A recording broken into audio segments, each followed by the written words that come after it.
piano first when I was maybe about 9 or 10, and my dad used to sort of get me to listen to like blues, sort of boogie-woogie blues piano stuff, and I sort of just used to listen to Ray Charles records and sort of try and work out all this sort of loose stuff. I never really learned to read music, you know. I always had a bit of a difficulty with being taught stuff. I always preferred to do it on my own. I remember I had like one lesson, and I gave up after one lesson because the teacher was telling me I need to work on this finger like for about a year, and I said, no, I'd rather just play some blues. You know what I mean? I don't want to like just do that for a year.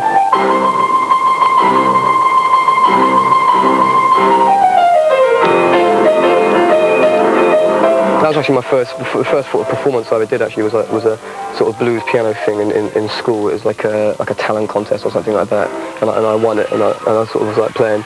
And up until then, I was really shy and embarrassed about playing in front of people, and I think that changed me from then on. I realised that I liked actually playing on stage a bit. I sort of got into it. I think I was in like one of the first bands at school, like in our age group anyway, and then eventually our guitarist, it wasn't happening with our guitarist, so we got Matt in to play the guitar, because we knew he could play the guitar, seen him around school, didn't really know him too well, you know. He had like a flat top and a shell suit, and but he could play the guitar pretty well, and we had like long hair and Ned's Comic Dustbin t-shirts on. But you don't have the time, so look the other way. Came Muse in April '94. We had this gig booked at there's a roller disco in Dawlish, Warren, which is near to Timoth. And moments before we went on stage, there's all these people just skating around in this circle, not interested in the band at all. And the guy came on, he said, "Oh, what are you called?" And about 3 seconds before we went on, it was Muse. And he went, "All right, here's Muse." Started playing, all these people were skating around. There's this massive gap in front of the stage where no one was standing, and everyone was just skating. It was a really weird moment. You could be my unintended choice to live my life extended. You could be the one I'll always love. There's nothing to do, do you know what I mean, in the town where we're from, when you're like 16, you can't really get into the pubs, you can't drink, and there's no really place to go at all, so everyone just ends up hanging down the seafront, getting into fights and doing drugs and getting beaten up by old guys driving Capris, you know what I mean? I think someone said who was surprised that all these bands were happening. So there's actually quite a lot of bands, and there's all this other creative stuff going on as well that seems to be quite positive, and it was almost because there was nothing else to do that all was coming out of it, and someone said, oh, it was like a mysterious Muse was like hanging around. I think at that time in my life I was all like into all this like mystery stuff, you know. I was like doing all Ouija boards every day and trying to contact dead people, and I was trying to get with this girl who was like a witch, and she was like really hot, and she had a couple of mates who were witches, and they sort of did stuff together, and I sort of thought it was all a little bit cool. And so I think at the time I was quite influenced by that, and I thought the word Muse would have worked as a name.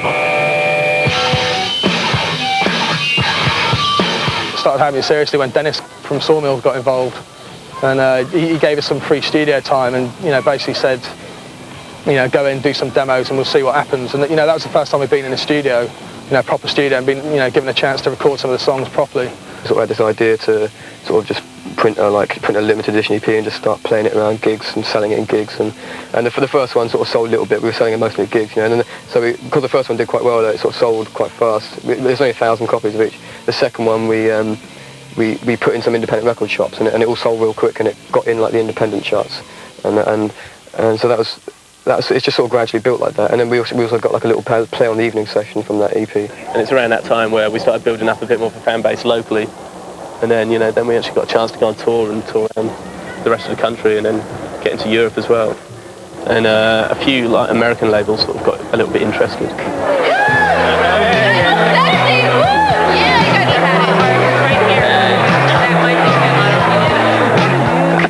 A few different labels were getting interested, and they start sort of treating you well, and giving you limousines and first-class flights and that sort of thing. So they treat you really well and sort of treat you like you're famous or something.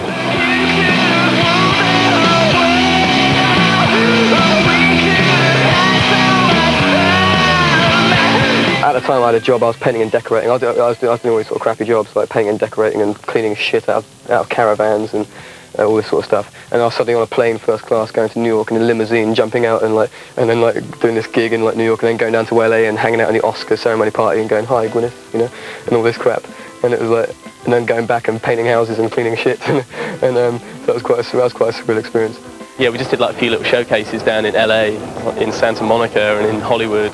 The one we did for Maverick is quite funny because this guy just turned up with, it was in this tiny little rehearsal room, this guy called Guy turned up with like the guitarist from the Sex Pistols and a couple of lawyers, and it was just like us in this room. We played like 2 songs and he went, okay, that's it, I want to sign you now. We're like, what's going on? And then what happened is that all these sort of, all these like quite cool independent labels started getting interested, you know what I mean? And that's what I like about labels like Mushroom, Naive from France and Motor from Germany. They're all sort of pretty independent companies that we ended up sort of attaching ourselves to in a weird way.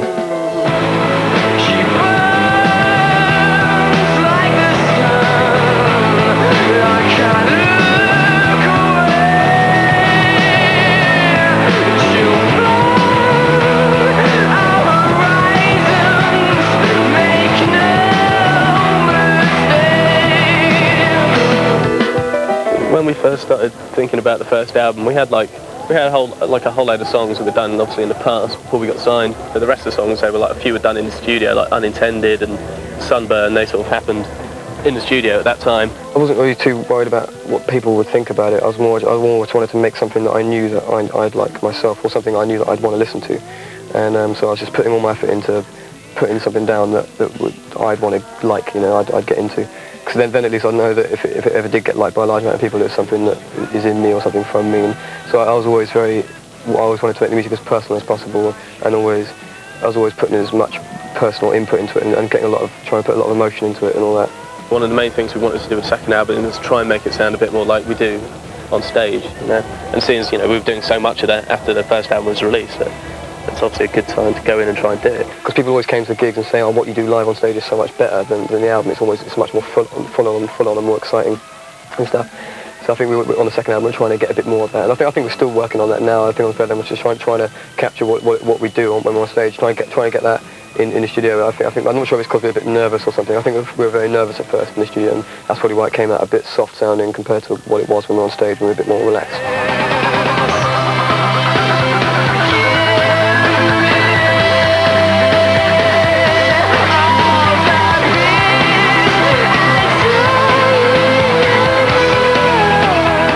I think most of the first sort of year and a half we spent supporting bands. We did tour with Skunk Anansie and tour with Feeder in the UK, and then did the Chili Peppers in the States. That was really good. I think that was the first time we'd gone out and done like arenas. Doing a tour with like Chili Peppers and Foo Fighters was a big turning point in our approach to what we do on stage and how we thought about playing live generally. We sort of had it in us from when we first started out. When we first started out, we were playing with our mates, like when we were 16, it was like really cool, and there was everyone getting into it. Then we went through a big sort of period of like about 18, 19, 20, and no one really came to our gigs, and we all became very introverted, you know. I think we became very introverted on stage and very sort of shy and everything. And then when we went out on the Chili Peppers, we were playing like these big arenas, like maybe 15,000, 20,000, some of them 25,000 capacity venues. And the crowd were just like, they're just like mental, you know. They're just rock, and like, the more riffs we played, the more heavy we played, the more they got into it. I love you, man. You're beautiful. This is the coolest. I love you. You guys were fucking rocking tonight. You were like, you were like jumping like a motherfucker, and then you like flew. I got like $5 left because I bought your CD. See, I am an official Muse fan now. You're one of my favorite fans now because I never heard of you, and then I saw you. I was like having orgasms.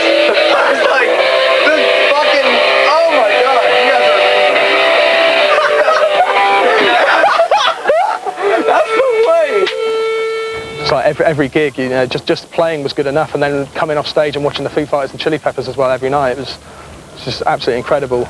And it was the first time in my life that I was playing on a big stage with a lot of space to run around, and because up until then it had all been really cramped playing these little pubs and stuff.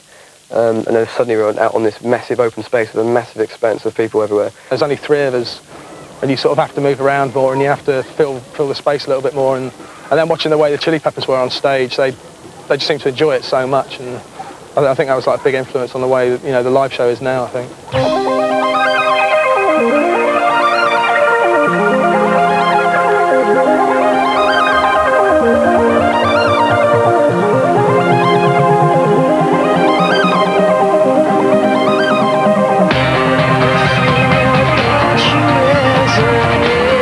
Yeah.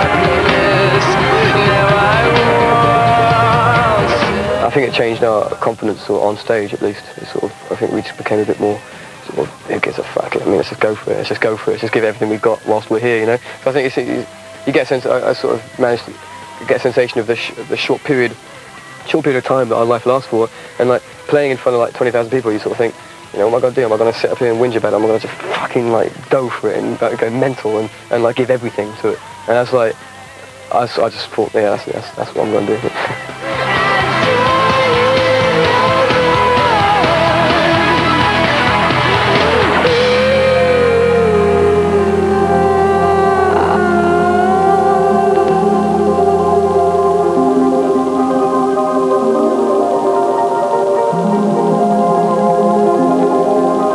We've always like tried to have a laugh on the road and have some fun and party as much as we can. We generally we do the gigs, which are always pretty energetic, and full on, and the crowd always seem to get into it and love it. And then afterwards we like to try and meet people and have parties and mess about and get loads of people in our dressing room and turn the stereo up full and turn the lights off and see what happens.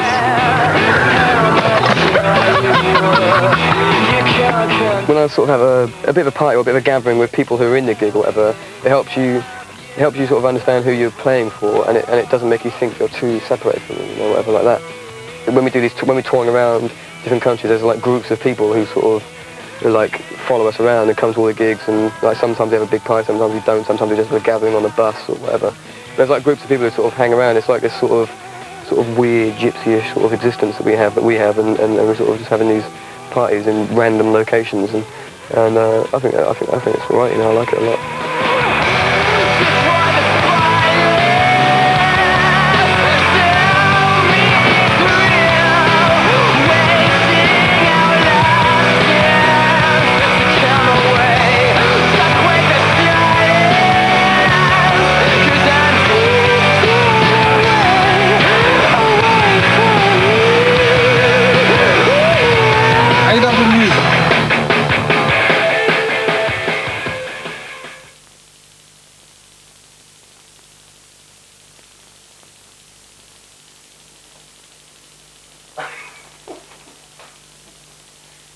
Do you like Muse?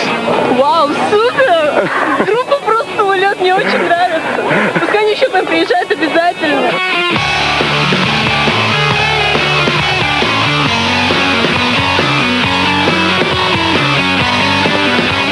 We went to Moscow for the first time this year, and that was amazing because we'd never been there before. It's really weird, like as soon as we jumped off the plane, there was like TV cameras and people shooting us and stuff. So that was just pretty strange, and like doing interviews as soon as we walked out of the airport. We can't come in there. There's just people everywhere we went. Like, we'd go to a hotel, there'd be like 20 people there hanging out, just going chasing you around. And then the weirdest bit was we went like sightseeing in Red Square, and we just went there just to look at the Kremlin, and I got my photograph taken with a big blade under my neck. And we suddenly got mobbed by all these people. Out of nowhere, loads of people started running around us and taking pictures, and we were like, signing autographs and stuff. It's pretty weird, It's always weird when that happens when you go to a country where you've never been before,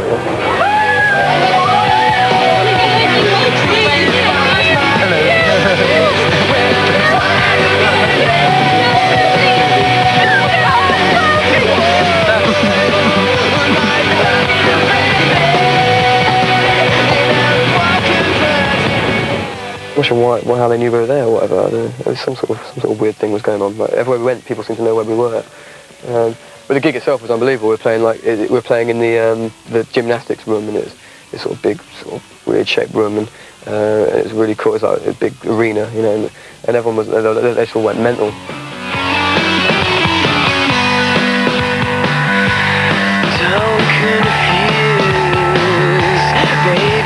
Moscow was strange because it's the complete opposite to what we expected it to be. I don't know what we expected. We expected like a few people at the gig and like chucking bottles at us or something, going fuck off, like bottles off stage. But it's like the complete opposite, and there was like loads of people there, and they all loved it. But because I think there's not a lot of bands go out there and play, so when a band does go out, they get very excited about it.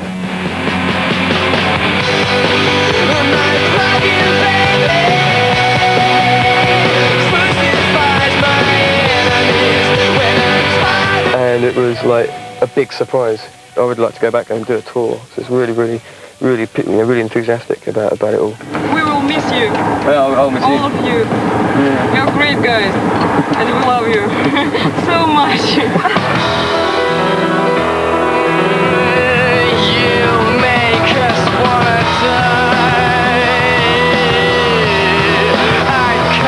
I made a decision to say a three-piece after the first album. Because on the first album I started doing a little bit of piano, but I did like a little bit of piano on a song like Sunburn, a little bit on Cave.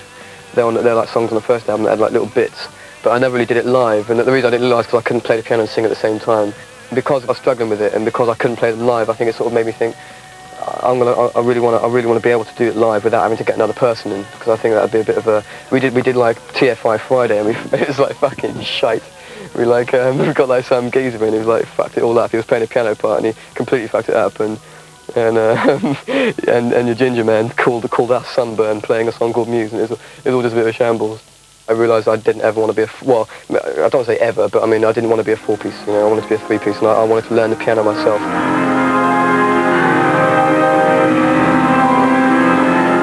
I'm feeling good was like my ex-girlfriend, it was like her favourite song, and she'd always play it and stuff, and there's something in the song gave me some sort of hope or something, so it had like really positive lyrics, and I wanted to try and get some of that. There's like another song called Bliss I was working on at the time. I was trying to sort of translate something a bit more positive, something about awareness of loving another person, or just for who they are without wanting anything back. And I think I got that from Feeling Good. My favourite video in terms of making it was the last one we did, because we did like a double video, which was Hype Music and Feeling Good. We always said there was something missing from the videos, and it was like the movement of the crowd and interaction with the crowd and things like that. So I think you know, getting the crowd in made a big difference. Put a little advert on XFM and put it on our website, just saying come down if you live in London, and sort of people came from all over really, and even like from France, and I think there's some Spanish people there as well, which is pretty cool. And that was really good fun, just getting like, I think we had about 100 people down at the video shoot and just hanging out with, you know, all the people all day, and they were sort of hanging around. They were really cool because they had to hang around for like 12 hours. A lot of people seem to make friends after that video shoot. There's a lot of people who still seem to be in touch who didn't know each other. So when we started, it was like you had the punks over here, you had like the indie kids over here, and then the miscellaneous over here. And then by the end of it, they were just all really good mates, you know. It's really cool. Matt's always had this thing about black and red. So you look at most of Matt's clothes, they're always black and red for something. He has like trousers with red stripes down, and a lot of his tops have got like red cuffs and things like that. Red is something I found myself playing on stage. I used to get a pen and draw all over my veins, and because I was thinking of getting it tattooed, but my mum said, nah, no way. You know, I mean, I thought I'd, you know, respect the body she made by not doing that. But I was getting like, it was pen all over my thing, and I was like, I did a few festivals last year, and as I was playing on stage, I found myself looking at these like veins, and they're sort of popping out when I was playing, and I really liked it. Made me feel a bit more sort of fucking, you know what I mean, I got some sort of feel out of it.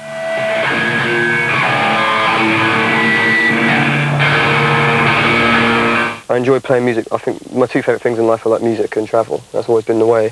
I always wanted to like travel a lot, and I always wanted to like just concentrate on making music, and so I think because of that, I've sort of found myself on tour pretty much non-stop for a long period of time. And but in the process of that, you can cause yourself to erase very large quantities of your previous identity that you had before you went out on that travelling thing. And so there's negative and positive things with that. It's just pretty full on, yeah. It's just pretty full on, but it's what I asked for, so I'll deal with it, yeah.